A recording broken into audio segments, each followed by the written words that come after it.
Welcome back to This Side of 40. This is your girl Lou, and I have on probably my easiest eyeshadow look I've done thus far with all the stuff I got going on in Project Pans. So that's that. I have a lot of videos I need to put up. Probably tomorrow I will be doing all my updates. I just have been dealing with a lot with work and personal life. So I got my 2 boxes from BoxyCharm this month, and I got my Ipsy box this month, or bag, or whatever they want to call it, but it came this month, and I wholeheartedly can say I enjoyed BoxyCharms a little bit more than Ipsy. However, due to everything that's going on, I canceled all 3 of those subscriptions just so that I could not have something that I don't need coming out of my account currently, just in case I'm unable to work. So basically, I work at a hair salon. I've been working at a hair salon for a very long time. The current one I'm at now, I've been there for 6 years come September. Before that, I was at another one, and I was there for years. So it's not like I've had I've jumped around a whole lot. I've been with the same company. I just transferred one side of town to the next because I moved further, and my old salon was just out, it was a 45-minute drive. I didn't want to do that. So currently, the company I work for cut our hours back just so that, during this time where people are feeling a little leery that we're not open for too many hours or whatever. So currently my salon's open from 10 in the morning to 7 at night, and I don't know when that's going to end. I just wait for corporate to call me or send me an email and let me know. And I've just been checking my emails 2 times a day every day. So that's the first thing. Then the second thing is I live in Phoenix. I'm always talking about that. And the whole state has shut down schools starting tomorrow.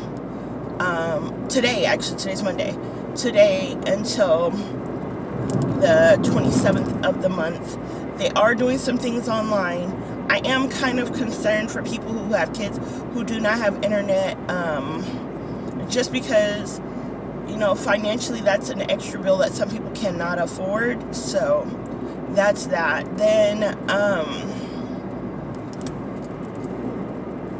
my salon still has been pretty steady, which I'm grateful for. We have great clientele. I have a great staff that I work with. So we have been keeping our salon clean for forever. This is not, to me, it's not indicative of or whatever. We've been wiping everything down with bleach, Lysol, just all of that. We've been doing that for years. It's not nothing new. And then our company sends us cleansers as well on top of that. So we're constantly cleaning, mopping the floor, wiping down everything. We're just constantly staying busy, keeping our salon clean, just because we are aware that, we're in people's personal space, and we have the one job where we're paid to be in your personal space, especially because we're standing over your head. So that's that. I was watching CNN last night, and there was a doctor, who's a couple doctors, and they were just had this hour-long special, and they were talking about how you're supposed to sneeze. If you sneeze down into your shirt. Don't do this. Put it down in your shirt so that the fabric can absorb some of that, and it's not getting it out into the air. My grandmother taught me that. I can't even remember who really, it was either my mom or my grandma taught me that, and I've always sneezed into my shirt, which everybody always thinks is kind of weird, but I've always done that, so that's not anything new. My mom worked in the medical field, and my grandma did, so I'm not, any of that. Then, after that,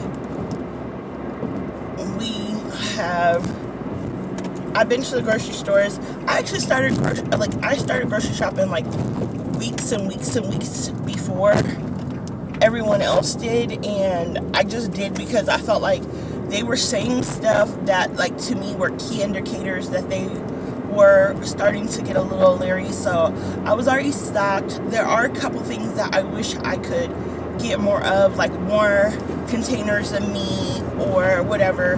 However, I'm not really so much worried about that anymore. Eggs, I want more eggs just because you can make a lot of things with eggs, like egg salad sandwiches. You can have breakfast. You can do just a lot of little things. And my kids like to cook, and we all like to eat. You've seen me. So that's that. I have been watching all of the ladies I follow here on YouTube, and nobody's really talking about what's going on, and I felt like maybe somebody should. So I'm just gonna whatever. I'm grateful for all the makeup channels because that's how I get away from the news, all the stress and everything that I'm hearing from that part, and being working in the public, like hearing other people talking. So I'm grateful for all of that. I want to thank Jessica, Nona, Amanda, I gotta remember the other young lady's name, but it's a lot of you guys I've been watching, a lot of the fantastic ladies, everybody who's in that Birthstone Collaboration Club, just all of your channels have been so helpful. And then there's this one young lady, and I gotta remember her name. She's in Jersey, and I always watch her channel, and hopefully she watches it and she gets and knows who she is or whatever. But like, y'all have been the reason why I'm not stressed out, especially because I work in the public and I'm constantly hearing, and people are asking us as hairstylists, like, what do we think and whatever. So I'm just gonna say this out loud and whatever, and it's just gonna go in the atmosphere, however, whatever. I'm a hairdresser. I've been a hairdresser for quite some time. I actually started doing hair a long time before I got my cosmetology license, because I was a braider and a hair extensionist before I got my cosmetology license, and I did do haircuts and all of that before that because I already kind of like had the knowledge. My grandma was the person you went to if you wanted a hard press. My grandma could do that. She was great at it. So basically at this point I'm unaware of anything that is going to change how I work as of now. But one of the people that was on the news the other night bring up a valid point. Nail salons, hair salons, anything that has to do with your personal luxuries, because getting your nails done, getting your hair done, those are considered to be luxuries. Yes, you need a haircut, but there are a lot of people who go around with split and raggedy ends. There are plenty of men who shave their heads at home, or their wife cuts their hair, or whatever. I'm not saying it's the best cut or the worst cut, just it is what it is. So we are the industry that is actually being hit by this kind of the hardest, because we're non-essential. Like, you don't have to, you don't need to, get these things done. So I'm hoping that people are being observant and careful with, like where they are not going, because it does help, but it also hurts at the same time, because I don't know if next week I'm going to be working, or tomorrow I'm going to be working, or whatever. I also understand that, like, my staff is nervous as heck. Like, my younger people are more able to work without feeling so many nerves because they gotta pay their bills, and my older people have like their spouses and stuff to where they can have help with their bills. And then I have a staff member who is a single parent, so like she needs to be able to work, and I'm so concerned about all of it, like my staff, other people who do what I do, other salons that are in my area, not even just the same company, just like everywhere. I'm concerned for the girls at Ulta and Sephora, and I'm just concerned for everyone, because if you have a job to where people don't need it, it's just a want, this is when you're gonna see less traffic, and that's the hard part. I also am really worried about like people at the MVDs or DMVs, Department of Motor Vehicles, if you guys don't know what I'm talking about. In every state it's called something else, but those people, because we work in areas where we deal with the public, and without the public we have no job. So I was just like making this to say that I understand like being cautious and careful and everything, and if it was me and it was like my mom, my grandma, and my in-laws, I encourage them to stay home because you're at an age where you're at risk. Also, like, it would be horrible for me to go visit my mom or my grandma or my in-laws because I work in the public all day, every day.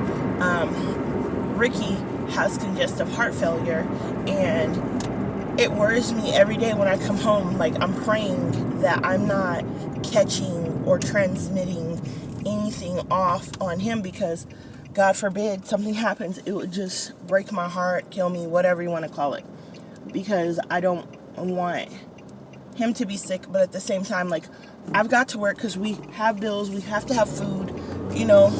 My kids, thank God, they're able to help us financially a little bit, so that part I'm not so much worried about, but just more of making sure we have the things that we need, because Ricky can pay the bills, but like we need other things like groceries, toiletries, clothing, like it's just everything. So I'm just saying this out loud because I don't know if anybody else is thinking about this. McDonald's, Burger King, all those places, you can go through drive-through. Those are the jobs that, they can stand off from you. But us, we can't not work if you don't come out. Like, it doesn't work if we don't have people coming in. So I'm just saying to you guys that are watching this, or if you could share this or whatever, like, don't forget about the people who are depending on you for their business to work. That's all that I was just trying to get out there is, if a person has a job where they're depending on you being there, then please don't forget about those businesses, because they're essential for our society. We do spend money, we do pay taxes, we do all of those things in the world, and we're unable to do them if you guys are not coming in. Well, if you have any questions or comments, please leave them in the link below, and I'll see you next time on this side of 40.